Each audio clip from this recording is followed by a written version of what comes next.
Hi, Tom here. In this week's Circle Line Article video, I'll show you a simple way to draw the Flatiron building, the famous building in New York, using two-point perspective. The building is basically a triangular shape, and in this drawing, we're looking at the Flatiron building from one of the edges of the triangle. This means we should place the two vanishing points, the points where receding parallel lines will meet, quite close together on the horizon line. So the first step in two-point perspective is to draw the horizon line, which represents the height of the eye of the viewer. Next, we can draw two vanishing points quite close together. Now we can draw a vertical line in between the two vanishing points, and this represents the closest edge of the Flatiron building.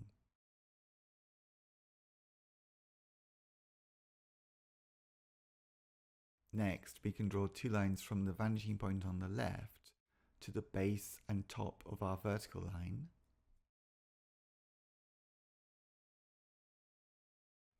And then we can repeat this and draw two more lines to the vanishing point on the right, again from the top and the bottom of our vertical line. These lines that we're drawing at this stage are guidelines, so they should be soft lines that are easy to erase later on if we need to.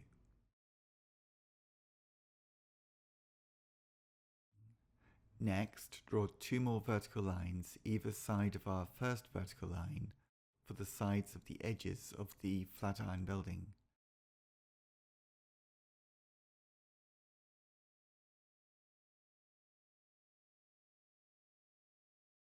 Now we can add a new vertical line close to the first central vertical line, and this is the only part of the Flatiron building that we're looking directly towards us, the viewer, of the image, and that is why it's a thin rectangle and it's not distorted, because it's not going away from us, the viewer, towards the vanishing point. Instead, we're looking straight ahead onto it. The next step is to divide the Flatiron into a series of floors, as it is quite a tall building. So we need to draw some little marks evenly to show where the floors are. Next, we can draw a series of guidelines between these even marks that we've made for the floor heights towards the vanishing point on the left, just using faint guidelines for this. And so we can also draw receding floors to the right vanishing point too. Notice how all the floors on the left and right of the building we're looking down upon if they're lower than the horizon line, but all of the floors that we're looking above the horizon line we're looking up at. That's one of the ways that perspective works, and that's why it's so necessary to draw the horizon line in, so we know which part of the drawing we're looking up at and which part of the drawing we're looking down upon.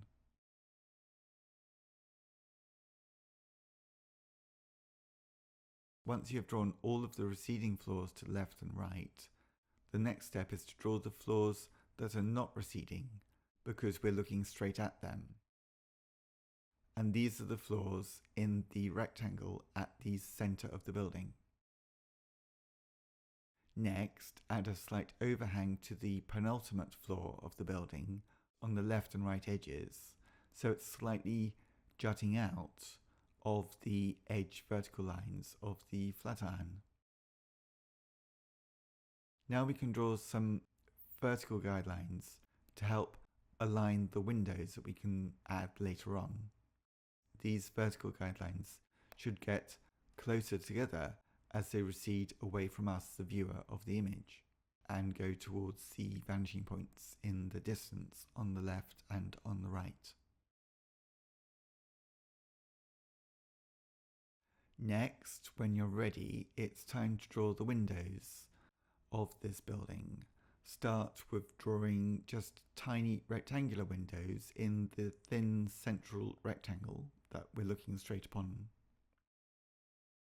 And then you could add more details to the drawing later. this drawing, I'm drawing on A5 paper, which is half the size of A4. I'll use a fine line pen to draw the details. Rather than drawing them twice, I'll just go straight into pen work, but using the earlier pencil drawing as a guide. So you could either use pen work or you could continue this drawing as a pencil drawing. It can seem like a lot to draw all of these windows in such a big building, but I find it best once I've decided to put in all of the details to just start and draw them one by one. So in this way, I'm never really thinking in my head that I'm drawing lots of windows.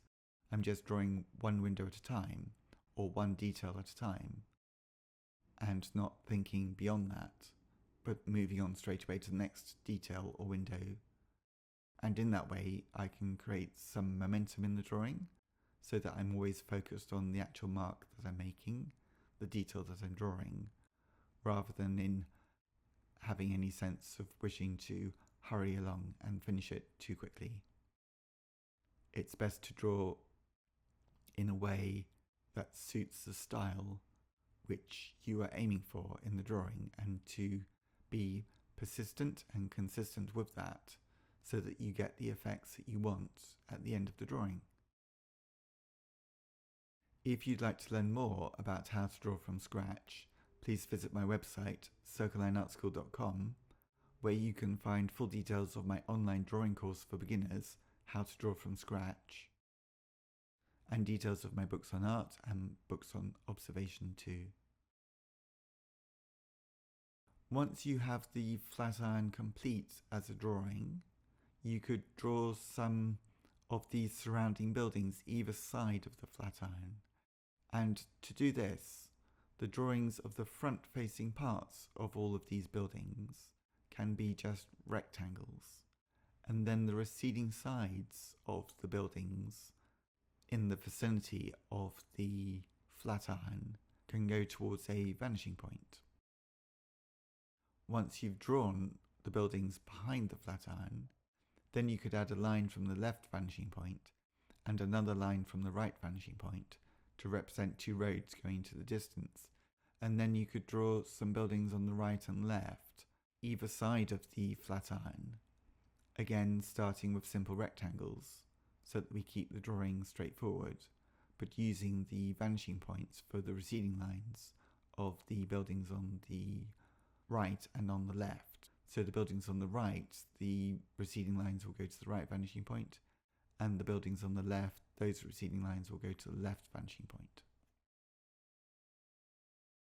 I think I'll stop my drawing at this stage, but for your drawing, you might want to push it further along and add more details. For my drawing, I'll just add a few little specks to represent some people at street level. Thank you for watching this drawing. I hope you found it useful for your own drawings.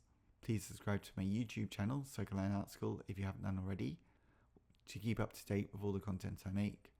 And please visit my website, circlelineartschool.com, to find details of my online drawing courses for beginners and my books and resources. Thanks again, and see you next time.